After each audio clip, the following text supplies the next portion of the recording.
Hemos estado predicando una serie que se llama Renovación y estamos siempre hablando del miedo, parte 5, parte 6.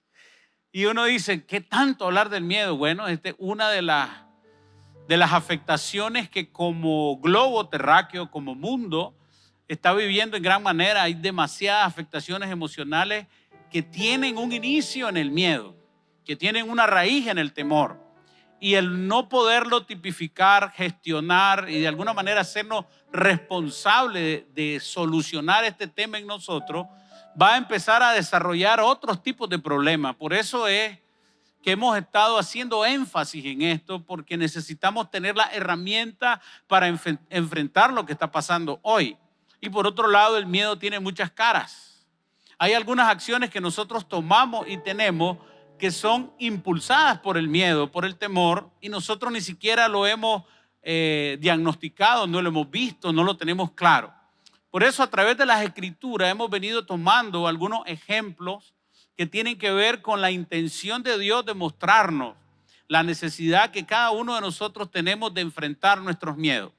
Y por esa razón hoy queremos ir a la escritura y poder ver una historia muy importante que tiene que ver con las diferentes perspectivas que nos da el estar lidiando con una área de miedo o haberla solucionado. Cambia a toda vista el contexto de cómo vemos las cosas. Vamos a poder ver a diferentes actores. Primeramente, Dios Todopoderoso en una interacción con el pueblo de Israel y con diferentes personajes, así como Josué y Caleb, y también con otros 10 espías que van a tener una perspectiva diferente de lo que Dios plantea en esta escritura. Pero vamos a ver también a un pueblo influenciado por la perspectiva de personas que de alguna manera no han entendido ni han creído en lo que Dios les ha mostrado y les ha dicho con antelación profética. Lo ha mostrado en otros libros anteriormente, inclusive en la promesa de Abraham, que Dios tenía entregado ya desde antes la tierra prometida. Pero vamos a leer. En aquel día cantarán este cántico en tierra de Judá. Fuerte ciudad tenemos, salvación puso Dios por muros y antemuros. Abrid la puerta y entrará la gente justa, guardadora de verdades. Verso 3. Tú guardarás en completa paz a aquel cuyo pensamiento en ti persevera. Diga conmigo, se mantiene. No sale de ahí, sino que de alguna manera tiene una raíz que persevera. Un pensamiento constante que busca siempre oír a Dios y poner por obra lo que Dios está hablando. Porque en ti ha confiado. Verso 4. Confiad en Jehová perpetuamente. ¿Cuándo? Perpetuamente. Porque en Jehová el Señor está la fortaleza de los siglos. Porque derribó a los que moraban en lugar sublime, humilló a la ciudad exaltada, la humilló hasta la tierra y derribó hasta el polvo. La hollará pie y los pies del afligido, los pasos de los menesterosos. Salmos capítulo 34, versos 7 y 8. El ángel de Jehová acampa alrededor de los que le temen y los defiende. Gustad y ved que es bueno Jehová, dichoso el hombre que confía en él. Realmente donde hay confianza en Dios es muy difícil que el temor tome lugar. Donde hay confianza en Dios es muy difícil que el temor gobierne. Nosotros vamos a luchar con nuestros temores y con adversidades, pero nuestra confianza en Dios va a determinar la forma en que lo vamos a manejar y la forma en que lo vamos a conquistar. ¿Qué es confiar? Es tener una certeza, una creencia, una seguridad en Dios, fe en Él, sobre todo teniendo una esperanza firme o seguridad que se tiene de la persona de Dios. En un sentido muy espiritual, es confiar, es depender absolutamente de Dios y de su Espíritu Santo. Por esa razón, aquel que guarda y persevera sus pensamientos en Él va a tener un enfoque en la persona de Dios. Va a tener un enfoque en quién es Dios. Y cuando yo me enfoco en quién es Dios, va a ser difícil que de alguna manera todas las realidades que están en el mundo manejándose puedan sacarme de un ámbito de seguridad, precisamente porque estoy cimentado en la persona de Dios. Y a medida que le conozco más, me vuelvo más sólido en Él. Entonces, hablar de temor es hablar de un ámbito donde yo dejé de confiar en Dios, donde no conozco lo que Dios piensa sobre ese ámbito y donde no entiendo lo que Dios está haciendo en ese ámbito. Por eso es importante, aunque yo no entienda algunas cosas, sobre todas las cosas, confiar en el Señor. El temor es una forma de enseñanza que no viene de Dios. Génesis 3, versos 9 al 11 dice: mas Jehová llamó al hombre y le dijo: ¿dónde estás tú? Y le respondió: oí tu voz en el huerto y tuve miedo porque estaba desnudo y me escondí. Y Dios le dijo: ¿quién te enseñó que estabas desnudo? ¿Has comido del árbol que yo te mandé que no comiese? El miedo es una doctrina, es una forma de doctrina que habla nuestra vida, que establece fundamentos y que luego nos lleva a ver, oír y establecer cosas en nuestro corazón. Por eso es importante que nosotros abramos los ojos en este sentido para poder tener una valoración, diga conmigo valoración, de los diferentes ámbitos de mi vida, cómo posiblemente pudieran estar siendo gobernados por un ámbito de temor, por alguna enseñanza mal establecida en mi corazón, por no conocer bien quién es Dios para mí, puedan estarse estableciendo en mi corazón algunos ámbitos de temor que a la hora que yo interpreto el mundo me afecta. Entonces el miedo es una emoción desagradable que es provocada por la percepción de un peligro real o supuesto, presente o futuro, y en algunos casos hasta algo del pasado. Se conoce como miedo a un estado emocional que surge a una respuesta de un eventual peligro. Entonces nosotros podemos ver diferentes afectaciones mentales, afectaciones emocionales, afectaciones espirituales y afectaciones físicas por causa del temor. Podemos ver algunos ejemplos. Por ejemplo, cuando alguien sufre por temor, tiene un aumento del ritmo cardíaco, aumenta la glucosa en la sangre, aumenta la velocidad del metabolismo, aumenta la adrenalina, se acelera la respiración, hay una contracción muscular y hay dilatación en las pupilas. ¿Por qué? Porque sí afecta. Lo que yo estoy tratando de plantearle en esta hora es que todos tenemos luchas. ¿Cuántos me dicen amén? Y tenemos diferentes escenarios con los cuales estamos luchando, pero la solución está en cuanto yo conozco de Dios. La solución está en mi confianza en Dios. Van a haber muchas afectaciones que van a poder desaparecer si yo logro entender que Dios es fiel. Si yo logro entender que Dios y su palabra permanece para siempre y que Dios siempre va a cumplir lo que promete. Si yo desde una plataforma en mi interior logro establecerme ahí, muchos males que yo estoy viviendo hoy a nivel emocional, a nivel espiritual y a nivel físico van a desaparecer solo confiando en Dios, porque Dios guardará en completa paz a aquel cuyos pensamientos en Él perseveran porque en Él han confiado. Entonces es un tema que se puede arreglar. Dígale que está a su lado, se puede arreglar. No estamos oyendo esto solo para decir, ¡ala, qué grande es el miedo! No, estamos oyéndolo para gestionarlo, estamos oyéndolo para poder hacernos responsables y mejorar. Pero todo empieza en Dios. La psicología no lo puede hacer, la metodología de diferentes índoles que hay, diferentes corrientes psicológicas, psíquicas, no pueden. Porque tiene que ver con nuestra esencia. Tiene que ver con quiénes somos nosotros y quién es Dios para nosotros. Segunda de Corintios capítulo 5 versos 7 al 9 dice: porque por fe andamos y no por vista, pero confiamos. Y más quisiéramos estar ausentes en el cuerpo y presentes en el Señor. Por tanto, procuramos también, o ausentes o presentes, serles agradables. Sin fe es imposible agradar a Dios. Y nosotros somos los que vivimos por fe y no andamos por vista. Amén. Esta es una forma de vivir de aquellos que hemos sido justificados por la sangre del Cordero. Lo que nosotros vemos realmente no debiera de tener la afectación que tiene con nosotros debido a que vivimos por la fe. Y cuando hablamos de fe en lo que Dios dijo, en fe en lo que está escrito, en fe en las promesas del Señor. Cuando yo me establezco ahí, me enfoco ahí, entonces los ámbitos de interpretación van a ser muy diferentes. ¿Qué es perspectiva?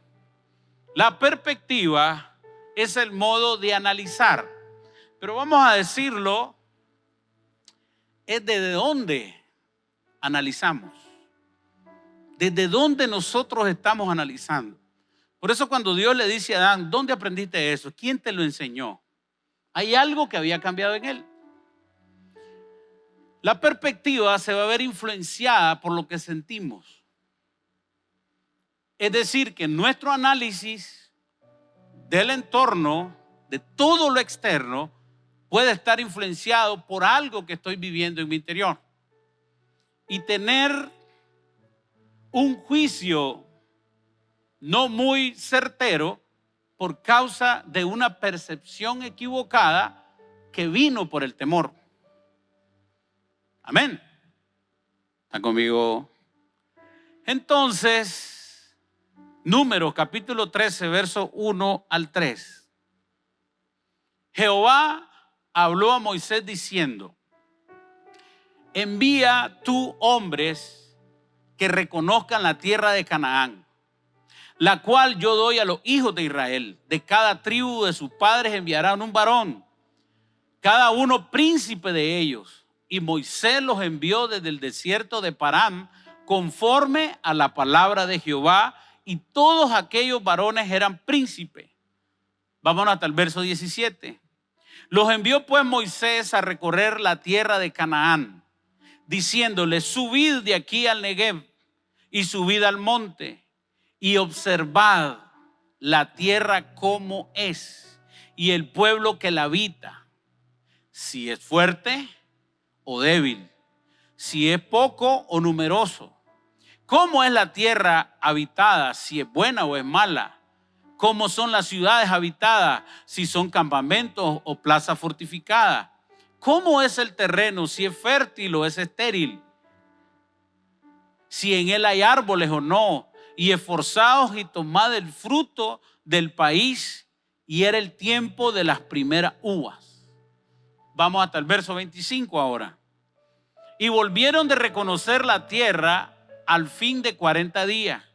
Y anduvieron y vieron a Moisés y a Aarón y a toda la congregación, los hijos de Israel, del desierto de Parán en Cádiz, y dieron la información a ellos y a toda la congregación y le mostraron el fruto de la tierra.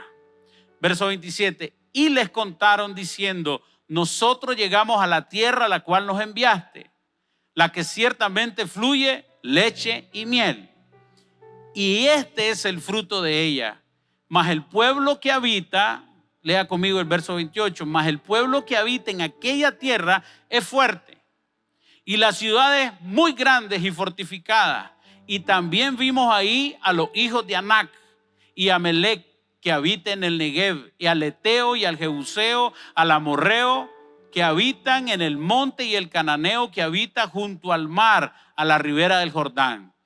Entonces Caleb hizo callar al pueblo delante de Moisés y dijo: subamos luego y tomemos posesión de ella, porque más podremos nosotros que ellos. Mas los varones que subieron con él dijeron: no podremos subir contra aquel pueblo, porque es más fuerte que nosotros. Y hablaron mal entre los hijos de Israel de la tierra que habían conocido, diciendo: la tierra por donde pasamos para reconocerla es tierra que traga a los moradores, y todo el pueblo que vimos en medio de ella son hombres de gran estatura. También ahí vimos gigantes, hijos de Anac, raza de los gigantes, y éramos nosotros a nuestro parecer como langosta. Así les parecíamos a ellos. Esta comisión Dios la envía y le dice a Moisés que los envíe, porque desde el capítulo 11, 12 13 y 14, el pueblo de Israel se está quejando.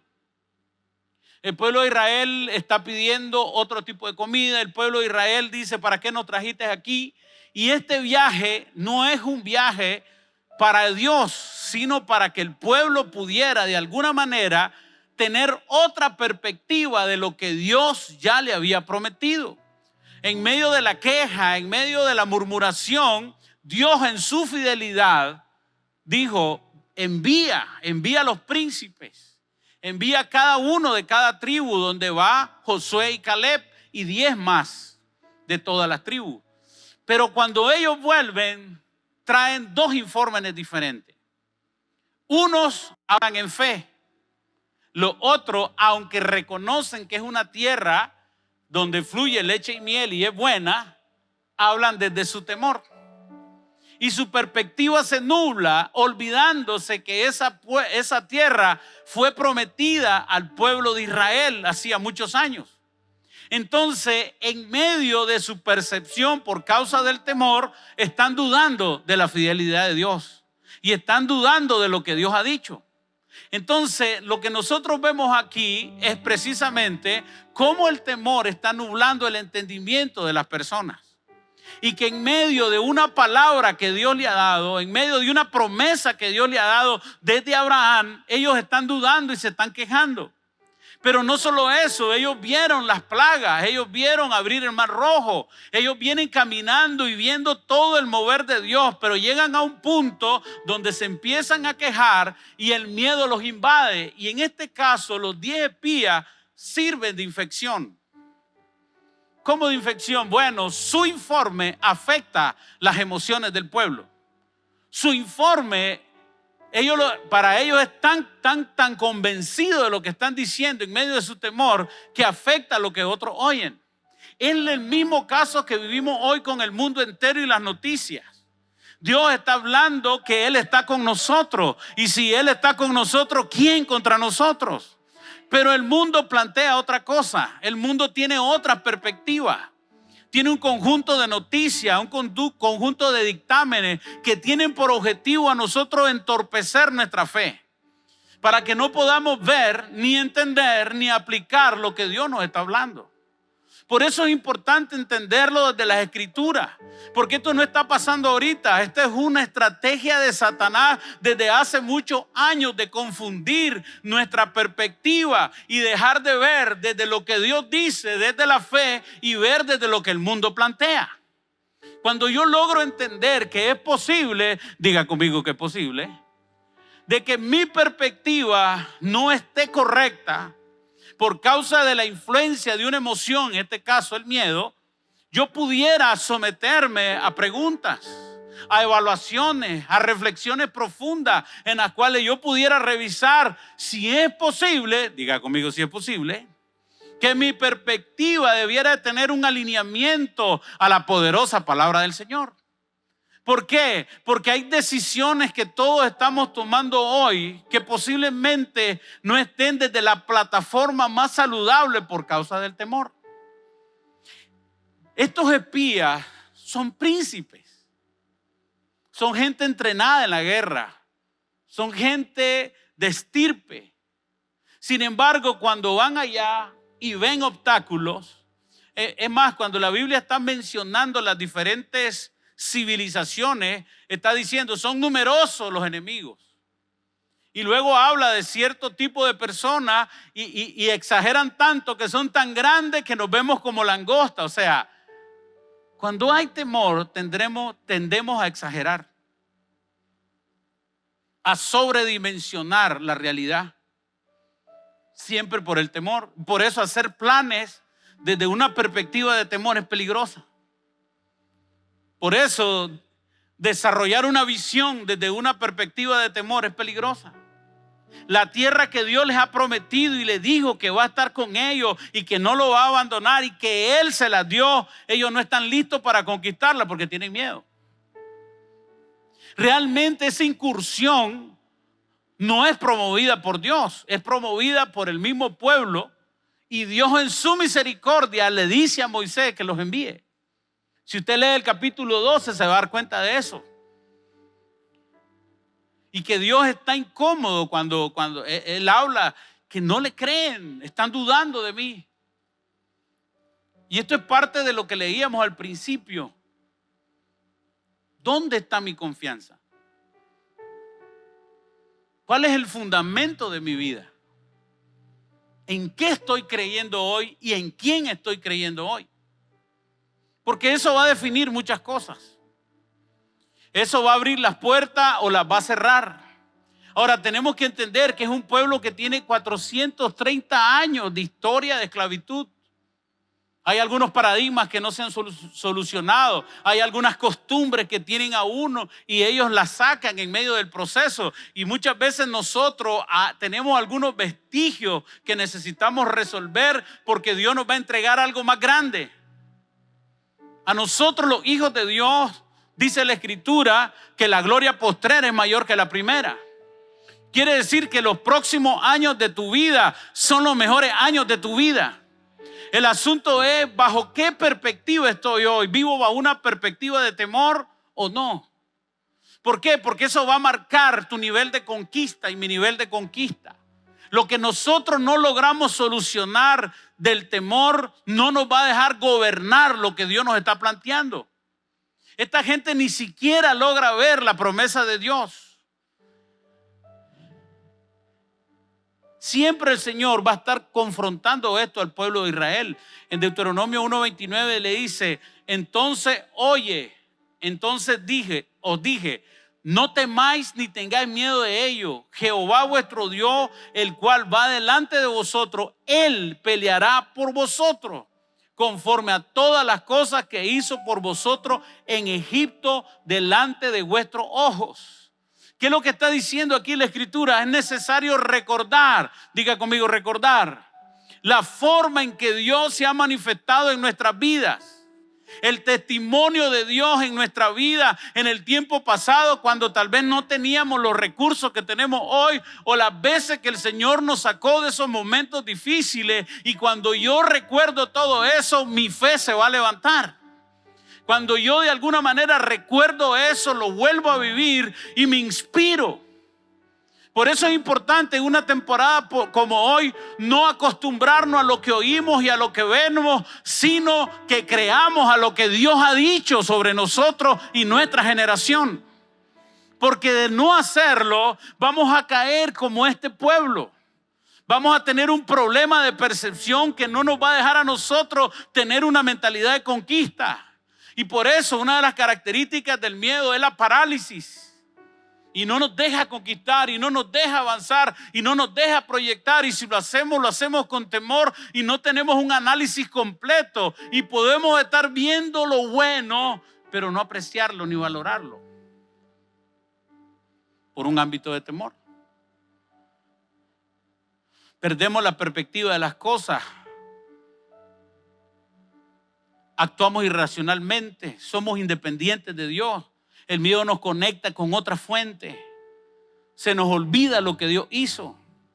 Por eso siempre es bueno recordar lo que Dios ha hecho con nosotros, porque nosotros veremos las cosas desde dos plataformas. Desde una plataforma de incredulidad o desde una plataforma de fe. Y dependiendo de la plataforma de la que estemos viendo, así van a ser los frutos. Al que cree, todo le es posible. Entonces, si yo estoy en un tiempo donde mi fe ha decrecido por causa del temor, por causa de que me he alejado y mi perspectiva se ha afectado, quiero decirte que tenemos que volver a la fe. Que tenemos que volver a creerle a Dios como le creíamos cuando éramos más pequeños en la fe. Qué increíble que a medida que avanzamos nos cuesta creer más. Y cuando éramos más pequeños le creíamos todo a Dios. Necesitamos volver a creerle al Señor. Porque lo que el Señor ha dicho, Él hará. Y una de las cosas claves en esta noche es que una palabra de Dios puede cambiar tu vida y mi vida. En un segundo. Usted puede venir en esta noche preocupado por muchas cosas, con temor de muchas cosas, pero el Señor creo que a través de la palabra nos está diciendo, Es necesario reflexionar si hemos sido invadidos por el temor. Y si queremos salir de ahí, necesitamos creer en lo que Dios ha dicho, porque si Dios lo dijo, Él lo va a cumplir. Amén. Necesitamos reconocer lo que Dios está propiciando en este tiempo en nuestra vida. ¿Cuál es el escenario que Dios te muestra hoy? ¿Cuáles son las oportunidades que Dios está trayendo hoy a tu vida? ¿Qué estás viendo y cómo lo estás viendo? ¿Cómo estás asumiendo los retos? Quiero decirte, estamos en una de las temporadas de la humanidad donde hay mayores retos. Nuestras generaciones están viviendo los mayores retos de todos los tiempos. Las economías están viviendo los mayores retos. No podemos nosotros desde una mentalidad de temor salir victoriosos y poder conquistar lo que Dios ya nos dio si no logramos confiar en lo que Dios está hablando hoy. Porque tristemente también el temor nos lleva a conformarnos. Cuando volvieron los espías, su mensaje era este: no vamos a poder. Había un remanente, habían dos personas que tenían un espíritu diferente, Josué y Caleb. Dos personas que tuvieron una perspectiva en la promesa de Dios. Y Caleb dijo, ¿saben qué? Los vamos a comer como pan. Mientras otros decían, son tan grandes que nos vemos como langosta, Caleb decía, los vamos a comer como pan. En el capítulo 14 y en el 15 nosotros vemos a Dios tomar unas decisiones con esta generación muy dura. Porque hay ámbitos que Dios tiene para nosotros que solo tendremos acceso en fe. Y creo que parte de los ámbitos de temor que nos han logrado gobernar ha sido porque le hemos dado entrada no confiando en lo que Dios nos ha mostrado. Entonces yo le hago una pregunta. ¿Alguna vez Dios nos ha fallado? ¿Alguna vez Dios te ha fallado? Si tú recuerdas en tu pasado algún momento en que Dios no haya cumplido lo que te prometió. Y si haces un viaje hacia atrás, puedes ver a Dios a la par tuya. Y si es así, ¿por qué no confiar que lo mejor está por venir? Y si es así, ¿por qué no confiar en un Dios que es capaz de abrir el mar rojo, capaz de sostener a una generación en el desierto y capaz de levantar a todas las generaciones que están viviendo hoy? ¿Por qué no confiar que hacia adelante lo mejor está por venir? Necesitamos migrar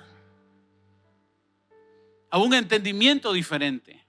Alguien estaba diciendo hace poco, estaba escuchando, que una de las razones por que la iglesia se ha compungido un poco en este tiempo es porque la iglesia está razonando demasiado y teniendo menos fe. Y entonces cuando racionaliza demasiado todas las cosas, sus números no le dan. Y las tendencias están aún peor.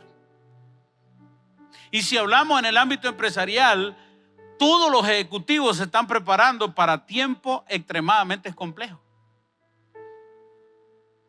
Hay ciertas capacidades que se están pidiendo de los ejecutivos hacia adelante que tienen que ver con mucha capacidad de resolver problemas complejos y en tiempo rápido. Eso solamente está diciendo que se va a poner más duro adelante.